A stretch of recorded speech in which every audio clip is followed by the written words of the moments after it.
Hi, I'm Patrick McGuire, founder of Altus Ascent. I'm a Maxwell Leadership Certified Coach, yoga instructor, martial artist, and former IT director. I help people make the most important shift of their life, from who they had to be to who their life is calling them to become. You've done everything right, built a career, earned the respect, got results, but something feels off. Maybe your health, your joy, or your purpose got left behind. Because the truth is, what got you here may not be what's needed for where you're headed next. Are you ready to rise into your next chapter?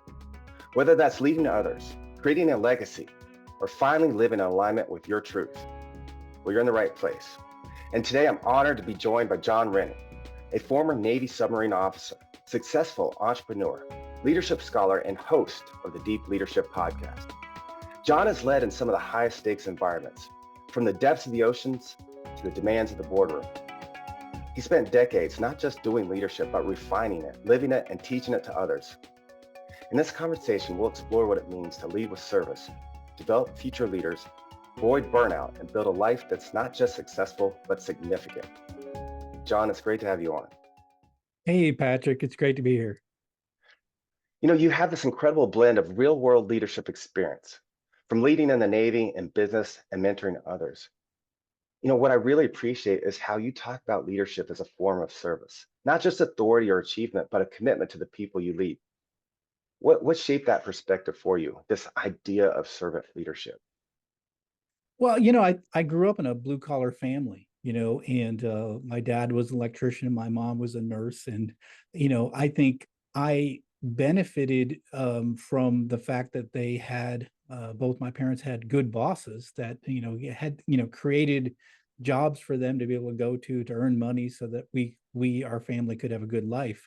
And so I think that I've always believed that the role of a leader is to create a situation where people can have long careers and can enjoy what they do and make a living doing something that they, that adds value to the world. And so I think that probably my blue collar roots sort of got me to the idea where I think we need to, lead for the benefit of others. Mhm. Right, because leaders can open doors that we can't open on our own, right? Yeah, exactly. So, I mean, so many times you hear stories of factories going out of business or companies going out of business and or mass layoffs. And, I fault leadership. So if a business goes out of business, it's the leader's fault. Like we haven't done a Mm, good enough job running the business. So yeah, you have to make money, right? But you do it in a way that where you respect the people working for you. And so we have to run the business. We have to be successful, but we also have to include everybody along that journey as well. mm, mm. So you've been doing this for a long time. How has your definition of leadership evolved from your Navy days to now as a business owner and scholar? Yeah, I think a lot of the leadership foundations that I have in my life, came from my days on the submarine. It was a very unique environment. We had a crew of 155 that would go out to sea for 30 days together, and so we had each other's back. We were a team. We had the mission was very clear. Basically do the mission and get everyone home safe. And every sailor was responsible for our mission. So every one of us was important towards that mission. So I think that has always stuck with me as I've gone into my corporate life and eventually as an entrepreneur is that every employee is vital to our mission. And so I think it's our role as leaders is to help them understand how what role they play in helping achieve the mission. So I think when I first started in corporate, I was a little lost because it seemed like the mission wasn't clear. Well, what's the mission today? Well, it's to reduce scrap or increase on-time deliveries or reduce inventory. And it was all these sort of mixed messages. And I think that as leaders, we need to have a very clear message of what it is, the mission that we want our people to achieve. So I think I've evolved in that I've really focused more on the people side of business. Probably in my earlier days, I was always about the mission. I think now I'm more about the people because if you take care of the people, usually you can achieve the mission as well. Mm, that's powerful, right? So So not only does a leader open doors, they offer clarity about what the objective is. So let's face it, results matter, right? But if that's it, they're only focused, they risk sabotaging the very people who make it possible. How do you balance that mission and the visual, the drive for performance with the need for well-being? Yeah, it's a great question. I mean, I think the answer to that is one word, and that's and. And let me explain. So I've seen throughout my career like leaders who put the mission first, right? So it's all about making money or making your profits, right? And so they do it at the expense of their people. And I've also seen leaders that only focus on their people at the expense of the business performance. And as I said Mm, earlier, it makes no sense if you have happy employees, but yet you go out of business, right? So our job as leaders is that word and. It's the mission and the people. And I think we have to make sure that everything we're doing is focused towards those two objectives. It's the and. It's not one or the other. You have to do both. And I think that the best leaders figure out how to get the best out of their people in pursuit of that mission. And I think that's what I've always tried to put together, the teams that uh, I always find that if you get people doing what they love to do and they feel like they've been put on earth to do in pursuit of what your company's been put on earth to do, then the magic happens. So that's your job as a leader, is to make that magic happen. mm. I like that. It reminds me of my days doing improv. The yes and you never were allowed to say no. It was always heightened and add to the ideas that somebody else brought. So in battle, the idea of well-being might seem secondary, um, but elements like psychological safety, trust within a team, and proper equipment, skill development, and being treated as more than expendable an expendable resource are critical, right? So um, that's you would agree with that, right? Yeah. That's Oh, sure. kind of how you balance. Those are the elements of how you balance the mission with the individual. You create an environment where they trust the team, they have the equipment and everything they need to do the job well, and you get feedback from the leader. What are they doing right? Because I believe that we need to receive feedback as growing leaders, right? Because otherwise we don't grow, and so giving people honest, loving feedback, not just berating them, but giving them feedback that they can use and grow. Yeah, I think it's the why behind what we do sometimes, like, for example, like I've always been in a manufacturing environment. So one of the things that we require is that forklift operators have their seatbelt on, right? Mm, And so I've seen many leaders throughout my career say, get your seatbelt on. Somebody's not wearing their seatbelt, right? But I've always taken the time to explain, if I see somebody without a seatbelt, I call them over and say, hey, put your seatbelt on. Because if that thing rolls, right, I want you to stay inside the cage so you don't get crushed, you don't get hurt. mm, So it's like, when you put the why in there, I think a lot of times it helps employees because we're all human, right? And I think we do better when we understand the why. So it's just like children, do what I say because, dad said so, right? That's mm, one way to do it. Or you can explain the reason why dad says so. And I think that when you give the why, I think it's a better way to lead because it respects that as that person. And it also sort of helps them understand why you're asking them to do something that maybe they don't want to do. So I think the taking time to expand on the why is one of the things that a leader can easily do that'll make them more effective almost overnight. that's great. So many successful people struggle with fulfillment. I've seen it. I've experienced it. What role does self-leadership play in building a meaningful life, not just a successful one? I think self-leadership is a critical element, and I'll explain it this way. I think we need a purpose. We need our North Star. And I think and the reason I know this is because when I was left the military and went into corporate, I lost my North Star.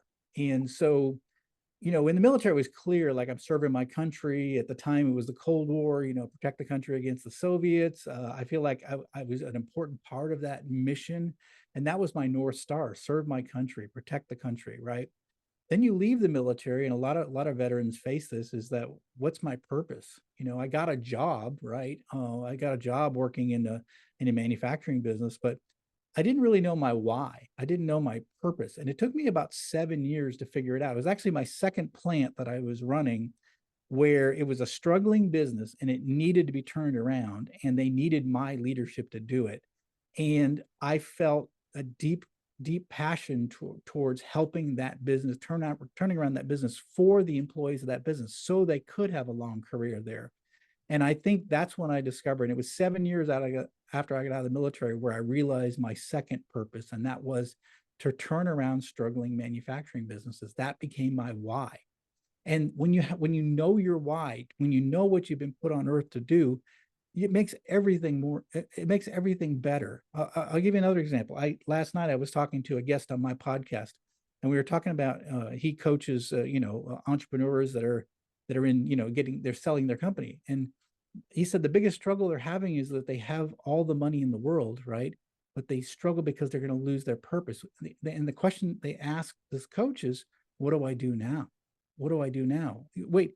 And so it seems like a funny question, because now you're super successful, you have millions of dollars, right? And you can do whatever you want, but you lose that sense of purpose. I think purpose is a big part of leadership. And right now, I have a different purpose. So, did my corporate career turning around struggling manufacturing plants, but now my purpose is to build a world with better bosses. And so I really believe that I'm now older, and I want to pass on that leadership knowledge to the next generation. That's amazing. So it sounds like you've made a shift from who you had to be to who you need to become, who life is calling you to be. Yeah, I have, and I think that we can't be stagnant. We have to keep shifting, and I think that self reflection is a big part of that. Like, what have I been placed on earth to do? What's the things that I can make a big difference in the world, and make sure you're pursuing that. Understand what your purpose is and what your North Star is. I think every leader needs to do that. Mhm.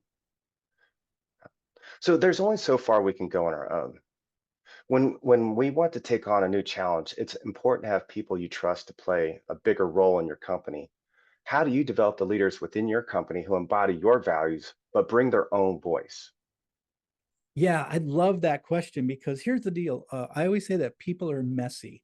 And so everybody comes to our companies or our organizations with all sorts of baggage, all sorts of history and all that. And one would say, well, that's terrible. But I always say that's like amazing, because now you have all these people with all this background and all their history and all their expertise. And if you can, figure out how to align that towards those diverse backgrounds towards a common mission, in other words, getting everybody on the same team. I know one of my books is called All in the Same Boat. But it's the idea of getting everybody on the same boat and focusing on a mission, and then bringing their unique voices, right, and their unique experiences to help us move forward in that mission is really critical. And I would tell you this, I'm famous for saying this, but I love my introverts, right? So one of the things is that introverts tend to almost be ignored sometimes by companies, because the extroverts are typically very vocal, and like, so there's a brainstorming session, and the extroverts have got, what about this, what about this, what about this? And I've always believed that if you take the time and you're quiet and you just watch the room, and then you look at your introverts are typically thinking while the other people are talking. And I always make sure that I find that voice of that introvert, because almost every time there is a idea from an introvert that changes the game, completely changes the game. So yeah, so I think that you have to recognize that everybody's different, right? But you have to be able to try to capitalize on their strengths, and put them in a role where they can bring their strengths towards achieving the mission for the organization. I think I've seen and experienced that myself. So many leaders today are overwhelmed, not by lack of ambition, but by competing responsibilities. Mm. How do you personally avoid burnout while staying highly productive? Yeah, I mean, burnout is a serious thing, and I think that it's funny. My wife is a school teacher, and she's counting the days till summer break, and I always think that's funny, because if you're not a teacher, you don't count down the days to summer break. You don't have a summer break, right? You grind all the time. And I think So it's really important that you take care of yourself so that you're ready for that grind. So for example, for me, I get up at 4 in the morning, right? And I work out. I spend time preparing for my day so that I know exactly what I need to get done that day. And and I also work hard so that in the evenings I can unwind, I can relax, I can spend time with my family and get recharged for the next day. So I think you need to make sure you take care of yourself. And it's, are you getting sleep? Are you getting the right food? Are you moving your body? All these things are essential to a healthy lifestyle so you don't burn out. I mean, if you're drinking a lot of alcohol and you're eating fast food and you're stressed out all the time, you're not going to last very long in this leadership game. It is a difficult game, and you have to, like an athlete, you have to prepare and be ready for the long term. So it is a marathon of marathons. So you have to take care of yourself. Mm, yeah, that's pretty interesting. I know one thing for myself, what has helped me is start using a roadmap. I used to get Mm. so tunnel vision and just stay on a task like a bloodhound, and I would get out of balance and I would neglect other duties. But as a leader, you have to keep the whole ship moving, not just one aspect of it, right? Yeah, that's what happens ends up happening a lot of times to entrepreneurs is that say, your expertise might be in engineering and design and you're, a creative person. So you spend all your time in that area and then suddenly you've got people problems or you have a cash flow problem or sales problem. So I think part of our roles as leaders is sort of keeping an eye on everything, right? You're kind of watching everything and making sure to keep all the like a juggler, make sure all the balls stay in the air and and so you can't get too distracted with one particular issue because it'll take you off your game. So I think it's important that we have the big picture to be able to stand back and see the big picture. So there's a common phrase, and I like it. And it's like don't work in your business, work on your business as a leader, right? And I think I Mm, enjoy working on the shop floor in my manufacturing business. But when I'm there, I know I'm not looking out for the big picture. So I do that. I go out there, maybe work a half day just so I can spend time with my employees. But then I'll get back into the big picture. What's happening? How are the orders? How are the sales? What's the quality? What's the customer response? I mean, just you've got to step back and look at that big picture. yeah. So you've built the success. But now, how do you define significance? What matters most to you now? What legacy do you want to leave? It's a great question. I think when you're younger, I'm 58. When you're younger, you're sort of climbing the ladder. You're pursuing achievement, advancement, and what have you. And I think as you get older, it's more like I want to make sure that I can give the ladder to other people to help them achieve their goals, especially younger employees. You mentioned I'm a college professor. I teach business and entrepreneurship. So I'm around young people all the time. And then in my business, I hire a lot of young people. I absolutely love young people. And so I love their energy, their creativity.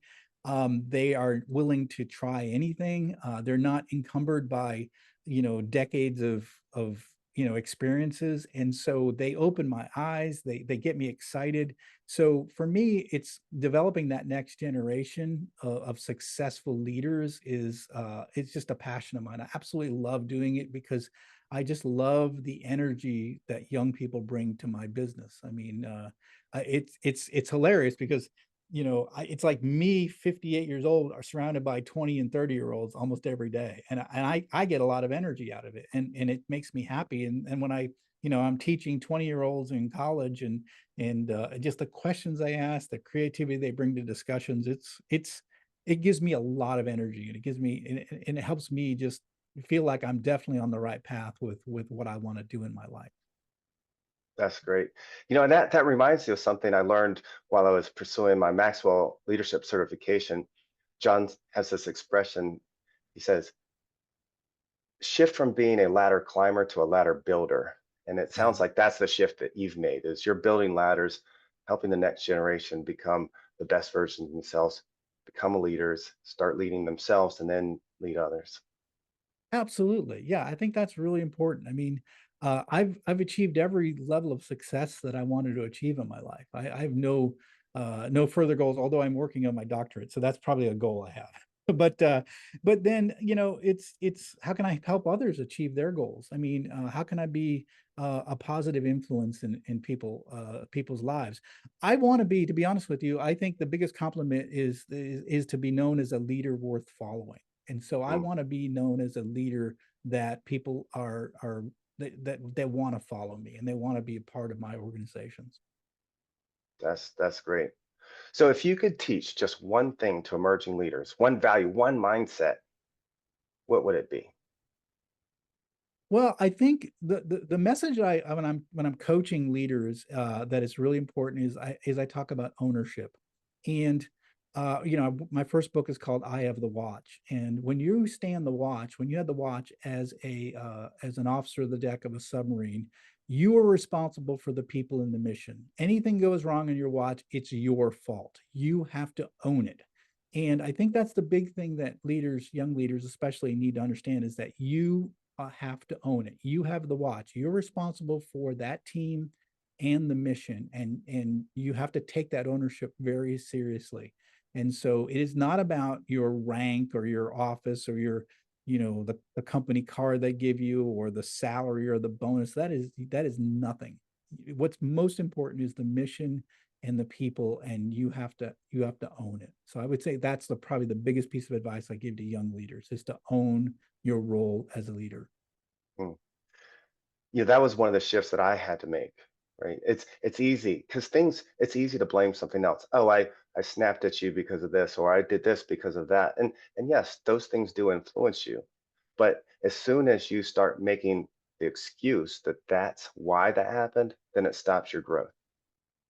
Yeah, it's the victim mentality, right? So when you can blame something or anything other than your own personal responsibility, then you can be a victim, and people love to be in victimhood. But what you need to do is rise above that, and you have to take action to fix whatever it is. And so I think you can fall into a victim mentality and sort of make excuses for performance, or you can say, you know what, I screwed up. This the performance of this business sucks, and I got to fix it. I have to own it and fix it. Right. Those are opportunities to learn something new, to grow a little bit further. Yeah, you only grow when you make that decision that I'm going to make a difference, that I'm responsible for making difference. When you say it's someone else's fault, then you don't have to grow. You can point the finger at blame at something, the economy, the COVID pandemic, the tariffs. That's just pointing fingers at it and making an excuse. Instead, you say, all right, tariffs, what does that mean for my company? How do I take advantage of it? You know? John, this has been awesome. And thank you. So for folks who want to follow your work, whether it's your deep leadership podcast, read your book, or just your thoughts on life, what's the best place for them to contact you? Um, Yeah, Apple, everything. Spotify? Yeah, go No, ahead. everything's on my website. It's johnsrennie.com. Everything is there. And the podcast is, there's links to the podcast, but the podcast is Deep Leadership.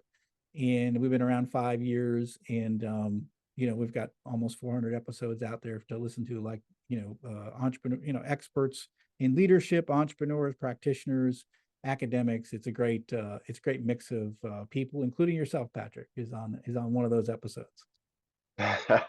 Yes, you helped me when I was working through my middle management role. And John, you are my second on my interview. So thank you so much for joining me. And I can't wait to see where we both end up on our own respective journeys. Thank you so much. Thank you.